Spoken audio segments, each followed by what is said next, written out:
दोस्तों नमस्कार। दोस्तों हम नागपुर में हैं और हमारे पीछे आरएसएस का हेडक्वार्टर है। आरएसएस की पहचान जिस भी रूप में आपके साथ जुड़ जाए, लेकिन आज जब देश के भीतर में किसान आंदोलन चल रहा है, मजदूरों को लेकर कहीं ना कहीं जो कानून केंद्र बना रहा है उसको लेकर सवाल है, तो ऐसे में हमें लगता है कि आज आरएसएस के एक ऐसे सफर पर आपको लिए चलते हैं जिसके जरिए आप समझ पाएंगे कि आखिर क्यों केंद्र में बैठी बीजेपी सत्ता को लगता है कि आरएसएस उसके साथ खड़ी है, और आरएसएस को लगता है कि अगर बीजेपी की सत्ता है तो फिर किसी भी दृष्टि से जो संघ ने सोचा है वही शायद इस देश के भीतर में नीतियों के तौर पर उभर कर आएगा। खास तौर से आरएसएस से जुड़े 3 संगठन, जिसमें पहला संगठन भारतीय मजदूर संघ, ये 1955 में बना था। बनाने वाले शख्स दत्तोपंत ठेंगड़ी। उसके बाद याद कीजिए 1978 पहली बार भारतीय किसान संघ के बारे में सोचा गया, और उसके बाद याद कीजिए 1991 स्वदेशी जागरण मंच। इसके बारे में भी किसने सोचा? दत्तोपंत ठेंगड़ी ने ही सोचा। दरअसल दत्तोपंत ठेंगड़ी की सोच बहुत साफ थी, भारत में स्वदेशीकरण होना चाहिए। भारत का किसान अगर खेती करता है तो वह इस रूप में इस मिट्टी से जुड़ा हुआ नजर आना चाहिए जिसमें खेती वह स्वयं के लिए कर रहा है और खेती के जरिए देश की पहचान है। और इसी के समानांतर भारतीय मजदूर संघ को विकसित किया गया, और ये तीनों संगठन जिस रूप में भारत में काम करते रहे उसमें कई सवाल मौजूदा वक्त में एक साथ खड़े किए हैं। क्या ये सवाल है कि ये तीनों संगठन जो सोचते हैं भारत सरकार उससे हटकर सोचती है?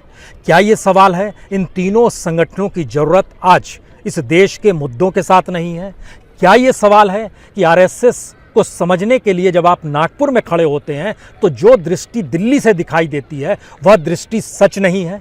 या फिर एक नया सवाल है कि आरएसएस ने जिस हिंदुइज्म को लेकर एक आंदोलन की तर्ज पे भारत को देखना शुरू किया, पहली बार किसान आंदोलन उसे न सिर्फ चुनौती दे रहा है बल्कि हिंदुत्व को लेकर जो सोच राष्ट्रीयता के साथ जोड़ते हुए आरएसएस ने चाहा कि पूरे देश में उसका विस्तार हो जाए, पहली बार उसको चुनौती धरती पुत्र किसान ही देने लगा है। और परिभाषा भारत की किस रूप में कैसी रहेगी यह शायद बदलने लगी है।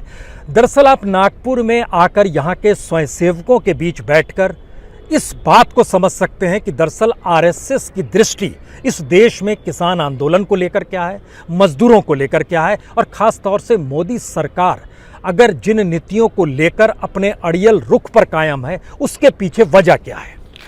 आरएसएस का बहुत साफ मानना है कि किसी भी हालत में जो किसानों का आंदोलन चल रहा है यह समूचे देश का आंदोलन नहीं है, यह सिर्फ पंजाब तक सीमित आंदोलन है, इसका देश से लेना देना कुछ भी नहीं है।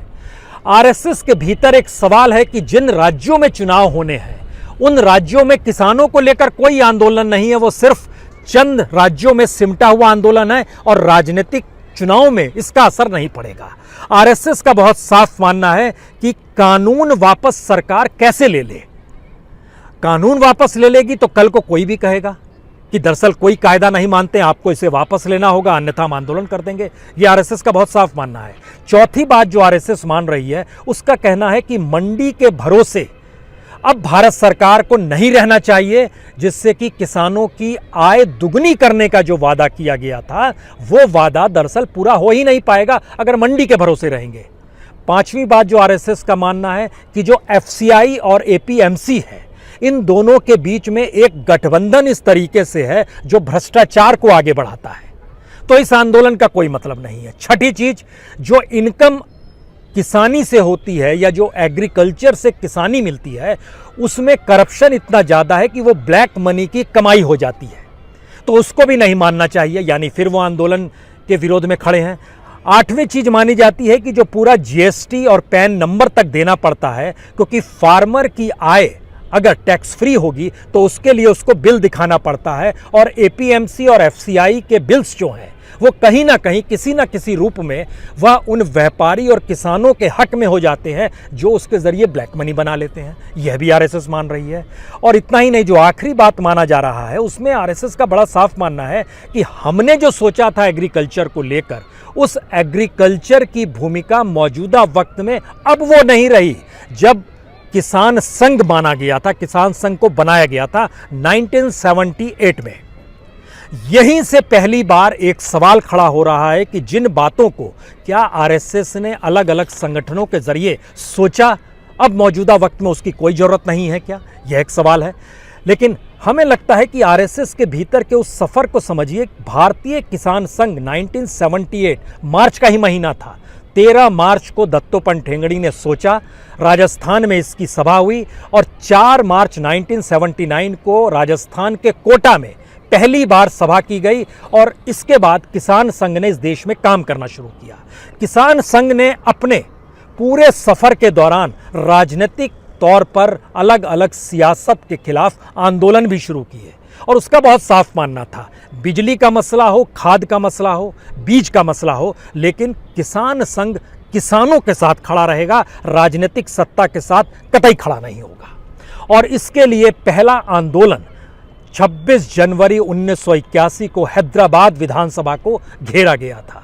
उसके बाद 1985 में राजस्थान की विधानसभा को किसान संघ ने ही घेरा था और उसके बाद 87 में याद कीजिए गुजरात विधानसभा को घेरा गया था। उस वक्त 4 लाख लोग एक साथ जमा हो गए थे और उस समय गुजरात विधानसभा को जब किसान संघ ने घेरा तो बीजेपी ने उसका साथ दिया था। इसलिए दिया था क्योंकि उस समय शेतकारी संगठन चलाने वाले शरद जोशी का प्रभाव कहीं किसी रूप में गुजरात की राजनीति में ना पड़ जाए, तो बीजेपी किसान संघ के साथ आकर खड़ी हो गई थी।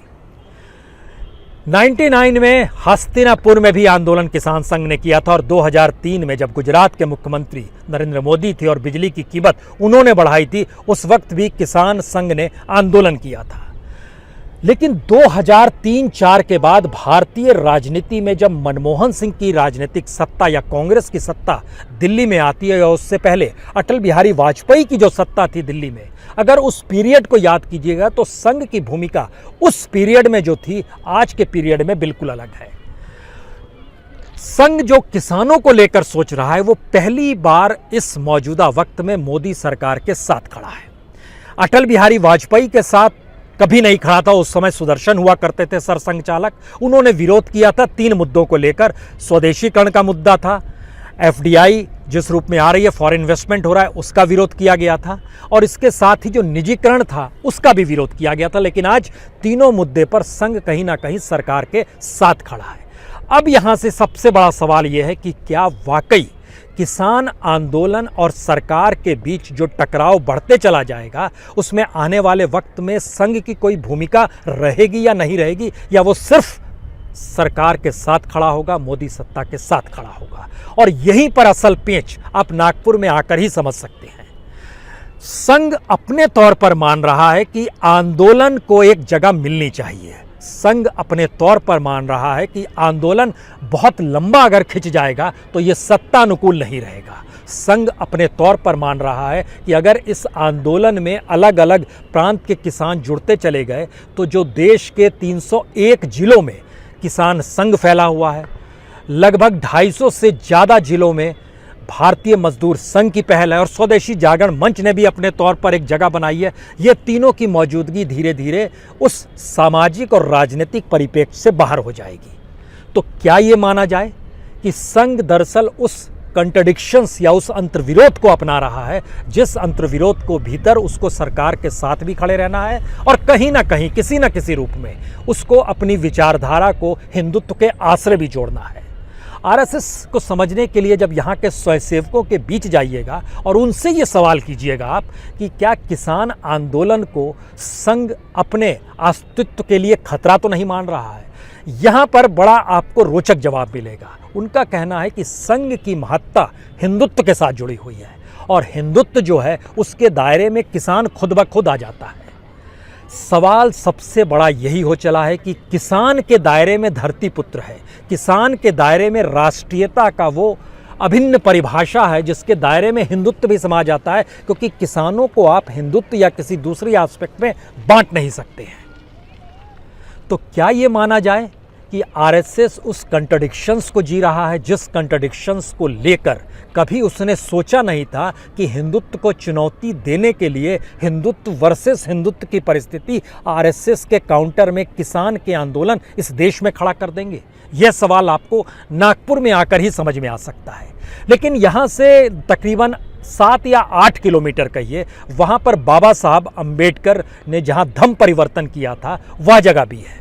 जब आप वहाँ पर जाते हैं और वहाँ पर मौजूद दलितों के बीच इस सवाल को उठाते हैं तो उनके सवाल बहुत साफ होते हैं।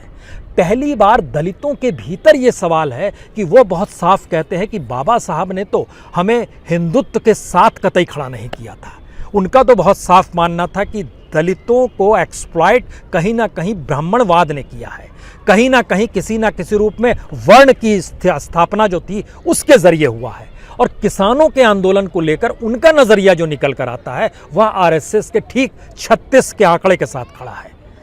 यानी नागपुर शहर जहां पे बाबा साहब अंबेडकर की मौजूदगी का एहसास, नागपुर क्षेत्र जहां पे आरएसएस की मौजूदगी का एहसास, और इन दोनों के बीच में देश के वह मुद्दे जो पहली बार अंतर्राष्ट्रीय तौर पर प्रभावित कर रहे हैं।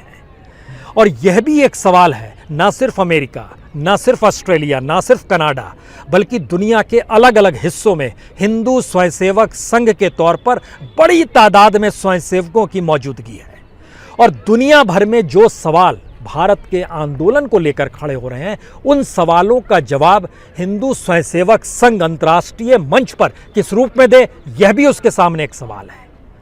और शायद इन सवालों के अक्स तले जो सबसे बड़ा सवाल है, क्या आने वाले वक्त में आरएसएस की मौजूदगी कहीं बीजेपी के लिए जो हमेशा राजनीतिक तौर पर एक जमीन बनाने का काम करती थी, अगर उसे ही हाशिए पर ढकेल दिया भारतीय सामाजिक राजनीतिक परिस्थितियों ने, तब फिर आरएसएस की मौजूदगी का मतलब क्या होगा? तो क्या राजनीतिक तौर पर अब मोदी की सत्ता को संघ के उस विस्तार की जरूरत नहीं है?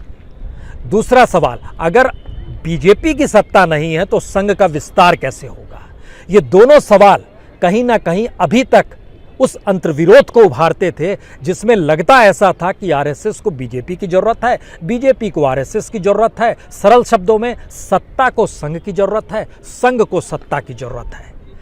लेकिन यह सोच अगर हेडगेवार के दौर से निकलकर आप लगातार गुरु गोलवलकर के दौर में आइएगा या फिर आप रज्जू भैया के दौर में आइएगा। रज्जू भैया वो शख्स थे जिन्होंने हस्तिनापुर आंदोलन के वक्त खुद, जब वह राष्ट्रीय स्वयंसेवक संघ के सर्वोसर्वा थे, उस समय उन्होंने जो संबोधन दिया था उसमें किसानों के हित को लेकर 2 बातें कही थी।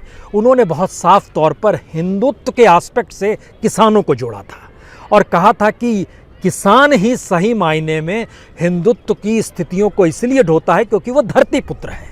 और अगर किसानों के भीतर अब ये सवाल निकल कर आ रहा है कि हमें तो अपनी मौजूदगी का एहसास भारत माता की जमीन के साथ जुड़कर राजनीतिक सत्ता से टकराने का है, तब आरएसएस का पासा किस तरफ झुकेगा, यह भी एक सवाल है।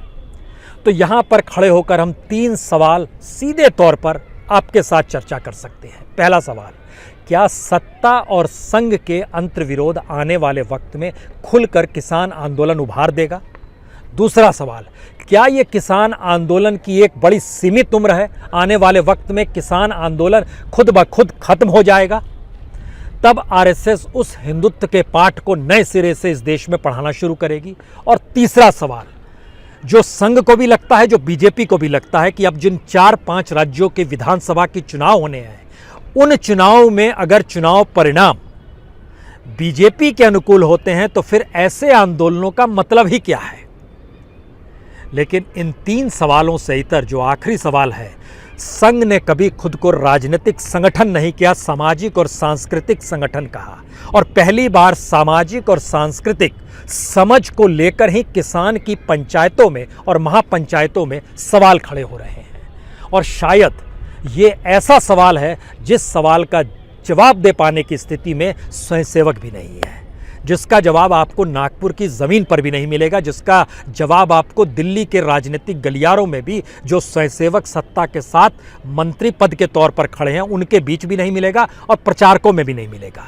यह आने वाले वक्त में आंदोलन किस रूप में बड़ा होता है या संघ काउंटर में जिन परिस्थितियों को लेकर जी रहा है वह मजबूत होते हैं, उसके बीच का ये टकराव है। और टकराव भी नहीं है, शायद ये राजनीतिक सत्ता की जीत हार से जुड़ा है, शायद ये किसानों के आंदोलन के लंबे समय तक चलने या उसके बीच में ही टूट जाने की परिस्थितियों से जुड़ा है, और शायद ये स्वयंसेवक अपने तौर पर देश के अलग अलग हिस्सों में इस बात को लगातार समझा रहे हैं कि दरअसल ये आंदोलन किसानों का नहीं है, इसके पीछे पंजाब है और इसके साथ कहीं ना कहीं खालिस्तान जुड़ा हुआ है। और ये स्वयंसेवकों का पाठ देश भर में अलग अलग प्रांतों में जहाँ जहाँ उनका प्रभाव है वह किस रूप में बता रहे हैं, यह भी नागपुर आकर आप समझ भी सकते हैं और जान भी सकते हैं, क्योंकि वह हर जगह इस बात को कहते हैं कि इंटेलिजेंस की पूरी जानकारी है कि इस आंदोलन के पीछे कौन से तत्व हैं और अंतर्राष्ट्रीय तौर पर भारत को डिरेल करने की सोच है। ये आप नागपुर के स्वयंसेवकों के बीच बैठकर महसूस कर सकते हैं। इसका वो बहुत साफ तौर पर चित्रण करते हैं। लेकिन एक हिस्टोरिक पर्सपेक्टिव में जब आप भारत की राजनीतिक, सामाजिक और आर्थिक परिस्थितियों के दायरे में आएंगे तो आखिर में एक बात जहन में रखिए, 1925 में बना है राष्ट्रीय स्वयंसेवक संघ, जिसे हेडगेवार ने बनाया था, 2021 में भागवत के स्वयंसेवक संघ में बड़ा अंतर आ चुका है। मुद्दे बदल गए, इशू बदल गए, इश्यूज को परिभाषित जो किया गया था उसके तौर तरीके बदल गए और संघ के भीतर खड़ा हुआ युवा स्वयंसेवक हो या बुजुर्ग स्वयंसेवक हो, उसके बीच की धारणा भी इस देश को लेकर आगे में सत्ता के साथ विचारधारा के तौर पर खड़ी हुई है, यानी माइनस सत्ता वह भी सोचने को तैयार नहीं है। तो सवाल यही है, संघ की जरूरत सत्ता है और सत्ता को संघ के अपने सामाजिक विस्तार की जरूरत अब सत्ता को बनाए रखने से ज़्यादा सत्ता को टिकाए रखने के लिए उसके नियम कायदों की है। नागपुर की यह परिस्थिति बिल्कुल दिल्ली से हटकर है। दिल्ली की सीमा पर, चाहे वो गाजीपुर हो, चाहे सिंधु बॉर्डर हो, चाहे टिकरी बॉर्डर हो, चाहे शाहजहांपुर बॉर्डर हो, उन जगहों पर जो भी सोच या किसान आंदोलन से जुड़े नेताओं की जो भी सोच हो, एक सोच उनको जरूर साफ रखनी चाहिए कि आरएसएस पूरी तरीके से सरकार के साथ खड़ा है। आरएसएस खड़ा ही नहीं है बल्कि विस्तार दे रहा है मोदी सरकार की सत्ता और सोच को। सवाल यही है कि किसानों के भीतर जो संघ से प्रभावित लोग अभी तक अलग अलग गांव में थे, क्योंकि लगभग 11,000 गांव का जिक्र किसान संघ कहता है कि हमारी पहुंच और पकड़ है, उसमें हरियाणा के गांव भी आते हैं, उसमें उत्तर प्रदेश के गांव आते हैं, राजस्थान के गांव आते हैं, मध्य प्रदेश के गांव आते हैं। तो सवाल यही है कि किसान आने वाले वक्त में किन परिस्थितियों का सामना करेगा, यह एक उसकी बेसिक तस्वीर है। और इस तस्वीर का असल हिस्सा हमें लगता है आपको दिल्ली के राजनीतिक गलियारे में जाकर समझ सकते हैं। तो आखिरी बात, जब आप नागपुर में खड़े हैं तो स्वयंसेवकों की समझ को आपको सामने रखना होगा और उससे हटकर यहाँ पर कोई अंतर्विरोध पहली बार नजर आया कि मोदी सत्ता को लेकर संघ के भीतर बिल्कुल नहीं है। लेकिन एक सवाल वह बुजुर्ग उठा रहे हैं जो भैया जी जोशी के उस दौर के रहे हुए हैं। उनका कहना है कि संघ की जो हिंदुत्व की सोच थी उसके सामने शायद धरती पुत्रों के आंदोलन ने कुछ सवाल तो खड़े किए ही हैं। बहुत बहुत शुक्रिया, बहुत बहुत शुक्रिया।